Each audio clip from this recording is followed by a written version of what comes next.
এখন যা পরিস্থিতি পরিবেশ, যে কোনো সময় ভারত পাকিস্তানের মধ্যে যুদ্ধ শুরু হতে পারে।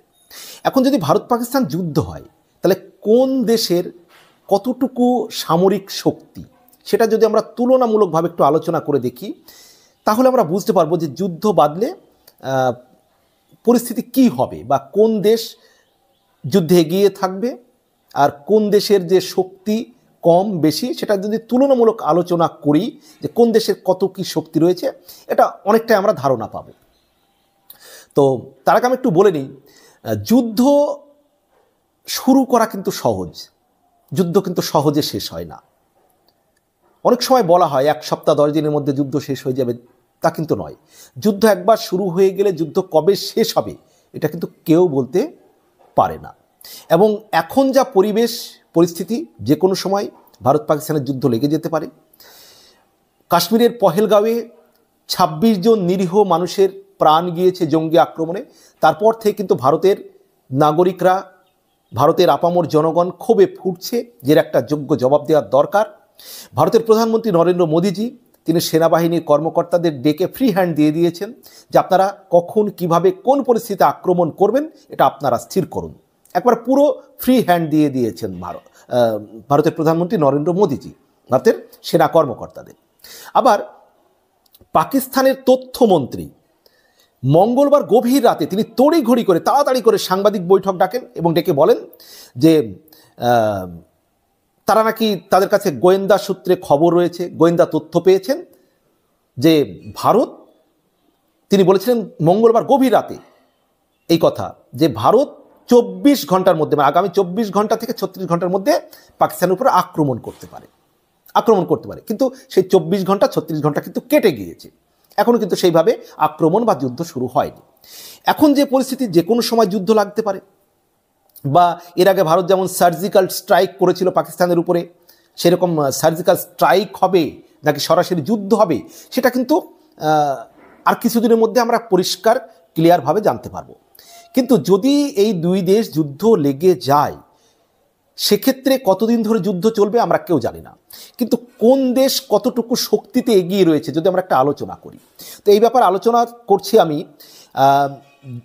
G24 ঘন্টা অনলাইন এ বিষয়ে একটি খবর করেছে যে ভারত এবং পাকিস্তানের কার কত শক্তি, সেই G24 ঘন্টার যে প্রতিবেদন, সেই প্রতিবেদন থেকে আমি এই বিষয়টি আলোচনা করব। ভারতের রয়েছে মানে 14 লক্ষ, পাকিস্তানের রয়েছে 7 লক্ষ। কি এই যে দুই দেশের একটা যুদ্ধ পরিস্থিতি রয়েছে, সেই দুই দেশের যুদ্ধের পরিস্থিতিতে যেটা ক্লিয়ার করে জানা দরকার যে ভারতের সৈন্য সংখ্যা হচ্ছে 14 লক্ষ ভারতের সেনা। এর মধ্যে আর্মিতে রয়েছে 12,37,000, নেভিতে রয়েছে 75,500 এবং এয়ারফোর্সে রয়েছে 1,49,900 এবং কোস্ট গার্ডে রয়েছে 13,350। এবার পাকিস্তানে কত রয়েছে? পাকিস্তানে রয়েছে 7 লক্ষ। এর মধ্যে আর্মিতে রয়েছে 5,60,000, নেভিতে রয়েছে 30,000 এবং এয়ারফোর্সে রয়েছে 70,000। আচ্ছা, ভারতের গ্রাউন্ড ফোর্স কত? ভারতে রয়েছে 9,743টি আর্টিলারি, তারপরে 3,740টি মেইন ব্যাটল ট্যাঙ্ক। আচ্ছা, এবার পাকিস্তানের ভূমি শক্তি কতটুকু রয়েছে? পাকিস্তানের 4,619টি আর্টিলারি আর 2,537টি মেইন ব্যাটল ট্যাঙ্ক। এয়ারফোর্স কত রয়েছে? ভারতের 730টি কমব্যাট কেপলভ এয়ারক্রাফট আছে। মানে ভারতের 730টি কমব্যাট কেপলভ এয়ারক্রাফট আছে। সেই জায়গায় পাকিস্তানের আছে মাত্র 452টি।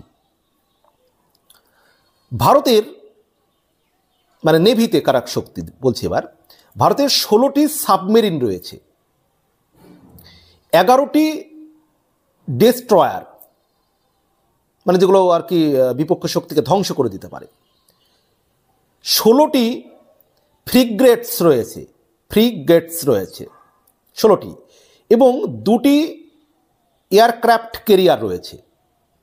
সেই জায়গায় পাকিস্তানে রয়েছে অর্ধেক সাবমেরিন অর্থাৎ 8টি, আর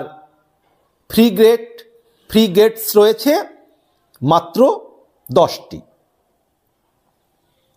এবার যদি পরমাণু শক্তি ধরি, অর্থাৎ পোশাকি টার্মে নিউক্লিয়ার আর্সেনাল বলা হয়, ভারতের রয়েছে 172টি ওয়ারহেডস, পাকিস্তানে রয়েছে 170টি। তাহলে যদি আমরা এবারে তুলনা করি, তাহলে তুলনা করলে আমরা স্বাভাবিকভাবে সহজভাবে বুঝতে পারছি যে ভারত পাকিস্তান মুখোমুখি হলে তুলনামূলক শক্তিতে ভারত অনেকটাই এগিয়ে, সব দিক দিয়ে, সৈন্যের দিক দিয়ে, অস্ত্রশস্ত্রের দিক দিয়ে, সমস্ত দিক দিয়ে ভারত কিন্তু অনেক শক্তিশালী। এটা বলার মানে বলাই একবারে সহজভাবে বলে দেওয়া যায় যে ভারত অনেকটাই শক্তিশালী পাকিস্তানের তুলনায়। এখন যদি দুই দেশের যুদ্ধ লাগে, এর সঙ্গে পরিস্থিতি রয়েছে যে ভারত পাকিস্তান যুদ্ধ লাগলে কোন দেশ কার পক্ষে থাকবে, কোন দেশ কাকে সহযোগিতা করবে, কাকে সমর্থন করবে, এটাও যুদ্ধের একটা পলিসি। কিন্তু শক্তিগতভাবে পাকিস্তানের তুলনায় যদি ধরি আমরা, তাহলে ভারত কিন্তু অনেক এগিয়ে। কারণ যেটা আমি প্রথমেই বললাম যে যদি শুধুমাত্র সৈন্যের দিক দিয়েই দেখি, তাহলে আমাদের ভারতের সৈন্য রয়েছে 14 লক্ষ সৈন্য, এবং যেটা পাকিস্তানের রয়েছে 7 লক্ষ, মানে অর্ধেক। মানে সমস্ত ক্ষেত্রেই কিন্তু ভারত এগিয়ে রয়েছে। আর ভারত পাকিস্তান যুদ্ধ লাগলে কোন দেশ কোন পক্ষে যাবে এ বিষয়ে আমি একটি আলাদা ভিডিও করব, এই ভিডিওটি আর আমি বড় করছি না। তবে শক্তির দিক দিয়ে কিন্তু পাকিস্তানের তুলনায় ভারত অনেকটাই এগিয়ে, এ বিষয়ে কোনো সন্দেহ নেই। এখন পরিবেশ পরিস্থিতি কোন জায়গায় যায়, যুদ্ধ কিভাবে মানে কোন পরিস্থিতি পরিবেশে যুদ্ধ শুরু হয়ে যাবে বা যুদ্ধ লাগলে তখন কতদিন ধরে যুদ্ধ চলবে, এটা কিন্তু আমরা কেউ জানি না। আমি আবারও বলছি যে যুদ্ধ লাগা সহজ, কিন্তু যুদ্ধ শেষ করা মানে যুদ্ধ শুরু করা সহজ, শেষ করা কিন্তু খুবই কঠিন। এবং যুদ্ধ লাগলে সেখানে অনেক ক্ষয়ক্ষতি হবে, মানে যে দেশে যুদ্ধে জড়াবে তাদেরই অনেক ক্ষয়ক্ষতি হবে, সেটা যে দেশে যুদ্ধে জড়াক। কিন্তু ভারত আজকে মানে এই যে যুদ্ধের দিকে এগিয়ে যেতে চাইছে কেন, বাধ্য হচ্ছে। কারণ এর আগে মুম্বাইয়ে জঙ্গি হামলা হয়ে 164 জন সাধারণ মানুষ মারা গিয়েছে, 300-র উপরে মানুষ আহত হয়েছিল 2008 সালে মুম্বাইয়ে। আবার এই যে কাশ্মীরের পহেলগাঁওয়ে 26 জন নিরীহ মানুষ মারা গেল। তো এইভাবে যদি জঙ্গি আক্রমণ হয় তখন তো একটা দেশ চুপ থাকতে পারে না, দেশের জনগণের তো এটা কখনোই মেনে নিতে পারে না। তাই যুদ্ধ স্বাভাবিক পরিস্থিতি আমরা কেউ চাই না, কিন্তু যদি বাধ্য হয়, পরিস্থিতি যদি বাধ্য করে, তখন তো যুদ্ধ ছাড়া কোনো সমাধানও নেই। আপনারা কি মনে করেন জানাবেন আপনারা কমেন্ট বক্সে, যে ভারত পাকিস্তান যুদ্ধ হলে এই যে ভারত পাকিস্তানের যে শক্তি আলোচনা করলাম, তাহলে কি ভারতের সামনে পাকিস্তান কি সত্যিই টিকতে পারবে কোনোভাবে? জানাবেন কমেন্ট বক্সে। ভালো থাকবেন, সবার জন্য শুভকামনা।